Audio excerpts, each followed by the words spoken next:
Welcome everyone to another episode of the Will Rock Podcast. What's up, everyone? So, it's the episode Shot for Shots. We do it once a week. UFC Fight Night happened last week.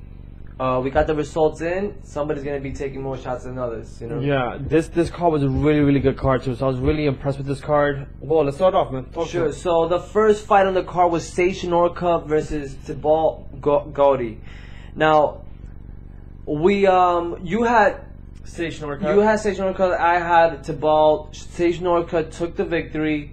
So I'm gonna be taking shots. But before I do, I just want to say that it was a very close fight.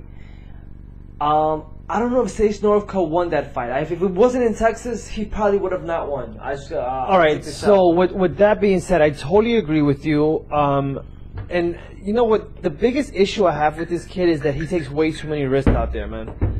He's taking way too many risks. I don't even know if it's risk, he's leaving himself open, or maybe this is just a style of fighting. Yeah, he has a bad tendency of putting his hands down way too much. Everybody clips him. Everybody hits him solid. Not everybody can knock him out because he's really young still. But I'm telling you right now, you cannot take that much punishment in other fights. And anyways, while you take your shot, I gotta say, the next fight, depending on who they put next to him, is he gonna win that fight, man? If he gets put with a bigger contender, I don't see Sage Norcup winning this fight. I mean, granted, I won tonight, but I really felt like this was like his come home. He's in his hometown. He was gonna win big. I feel like he got put in a great position to win big, and he didn't deliver, man. He just didn't. Because you're right. I don't know if he won that fight. I like the fact that they're giving him not like really big known names like they did with the minute they came in. I feel like Sage Norcup should have said, I want to redeem my fight with Mickey Gall and I would want to fight him again or something. Just because I don't think he's not in the level yet to anything bigger than that. Personally, I totally agree. Alright, so let's get directly to the next one. The next one was Steven Peterson versus Brandon Davis. Now, you're gonna be taking the shot. He picked Peterson. I picked Brandon Davis to win. Brandon Davis, man, he reminds me a lot of Cowboy Cerrone. He's such a technical fighter. It was so much fun watching him in the cage. He almost knocked out Peterson in the third round. Came very close. Tremendous performance. Tony, this is the reasons why people need to watch these cards, man. You get all these people who are dying to make a name for themselves in the UFC, and they freaking deliver. Brandon Davis, right? Correct. Did a great job. I picked Peterson, of course, the reason why I poured a shot. Salute. So it's 1-1 so far. It's a fun card. The next one, we had Thiago Alves. He was going to fight against Curtis Millender. Now, fuck my life. Yeah, so I felt like Thiago Alves hasn't looked himself since. Although he did beat Patrick Cote, I felt like Millender coming into this fight had the advantage not only because of his youth, but how bad Thiago Alves' performance has been as of late. What's the other kid's name? Millender? Yeah, Millender. All right. This kid, I didn't know who this guy was coming into this fight. Well, and his first fight in the UFC. Oh, and no, either way, I feel like I should have known. Yo, he is as talented as it gets, man. People are even telling that he's like the next John Jones, the way he sort of fight. I agree. I don't agree 100%. Obviously, that to get to John Jones level, you need a lot more under your belt. But I do believe that his performance, the fact that he's lanky, he's tall, he has good reach, knows his reach very well. It was only a matter before Thiago Alves got knocked out. It was just like, oh shit, when is it gonna come? When is it gonna come? Because he not only did he kept the momentum going and had Thiago Alves running all around the octagon, but he completely controlled the match. And tremendous striking. So with that being said, I'm gonna take my shot right now. Alves, for starters, Alves should really consider retirement, man. I hate to say that because he just came off a victory and then he ends up fighting this guy and he ends up losing. Right. It's sad to say, but I would like for him to really start contemplating retirement. 1, 2. This kid is so good. Not just because he's an overall great fighter, the comfort level he has in that octagon. Yeah. The way you talked about reach, the way he just controls whatever's in front of him in a great distance. Yeah. You could tell, man. It's like he has a sense of presence in there, man. He's gonna be a scary guy to go against, and he's one of these guys who's just so hungry. I'm telling you right now, he put him in a pay-per-view. Third fight in the pay-per-view, he's gonna show face. Darren Till, where the fuck are you? Get on this bandwagon, because a guy like Millender, although it's his first fight, the way that he performed that night, go for it. The way that he performed that night, I think Millender has everybody's eyes right now. Darren Till, after just knocking out Cerrone, get into that octagon. We want to see you again, and it will be a tremendous fight versus Millender. Well, the great thing is they didn't really get hurt much. No. And we don't know 100%, but he looked so good. He barely got touched. Tremendous performance. One of the best performances. So it'll be interesting to see him fight it. Hopefully he's a quick around time because he's also very young, man. Yeah, absolutely. That was by far the best performance we saw in that card. He had the best performance hands down on that card. Congratulations, man. The next one was who we had? We had James Vick versus Francisco Trinaldo. I picked my old school dude, Francisco Trinaldo. I felt like Trinaldo was gonna show why his experience against a young guy like James Vick. He almost clipped him with his crazy overhand left hand that Francisco has. Yeah. He almost caught him a couple of times. But James Vick completely controlled the fight. A tremendous performance again by James Vick. Yeah, I mean, there's not much I have to say. The only thing I can say is James Vick is the truth, man. Yeah, he is the truth. This guy should get a big name coming up next. Not to say that Trinaldo wasn't a big name, and not to say that if Trinaldo would have not won that fight, I mean, I'm sorry, if he would have won that fight, he would have gotten a bigger name. Vick is the truth, man. Everybody in that weight class. Look out for this guy. Look out for this fucking guy. He's such a purest fighter. I agree. Right. Took that victory. Yeah, so you have picked James Vick. God, that shit is nasty. James Vick, you won. That's why I took the shot right now. The next one was Derek Lewis versus Marcin Tybura. Yo, how much did I love this fight?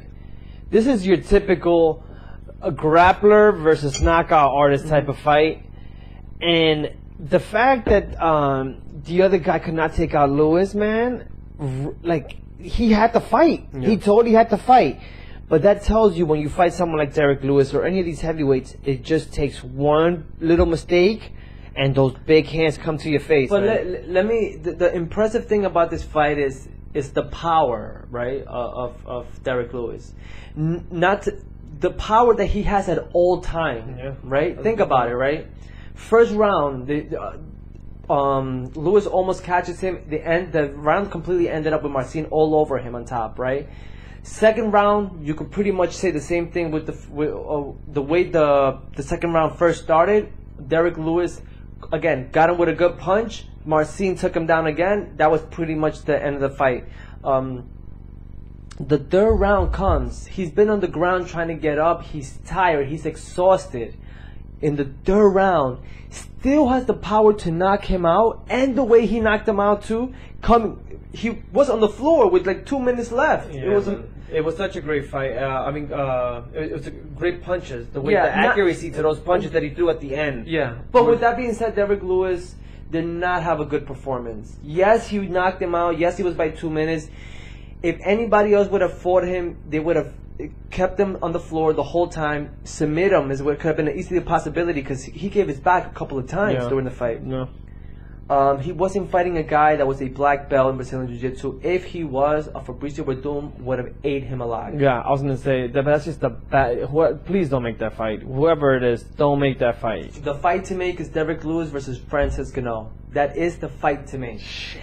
Two beasts going in there. No one's thinking about taking down. Even though Francis Gano has been known to take people down.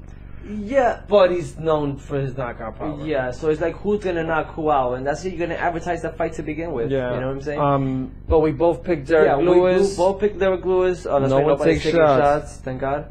The last but not least, Donald Cerrone versus Yancy Medeiros. great fight. I love the passion they both came into the ring with. I love how the respect level was 100% there. They hugged in the middle of the first round after a good exchange. I hate that. I tell you, I love the respect factor of the whole situation. I do hate don't hug in the middle of. Oh, I'm okay if the first round finishes and then they hug, just like, oh, good shit. Don't go for an exchange and then stop in the middle of the ring and hug. I'm not a fan of that, but to back that up, did they fucking get back into business right after that? Right into business. Holy crap, bro. This is Ol Cerrone here. Yeah. Ol Cerrone came out. Was a smarter fighter, picked his shots better, didn't take too many risks. I will tell you though, man, Cerrone still looks very beatable to me. He's a little step slower than he was. Obviously, he's older now, but also he has a lot of holes. Yeah. Like, and that is a hole in his game. He doesn't have many holes in his game, but there's one that is huge, and that's his defense. Fatal to these fights, man. That's defense, but that's Cerrone way how he approaches every fight. What he does is he opens up in order to give you a better shot. And that's how he knocks people out. And he's been doing a great job at it, but there's people that catch on to that and beat him to the punch. And that's why he's been knocked out before. That's a great point, but it sucks to say. Well, besides that you're taking a shot now, that sucks to say.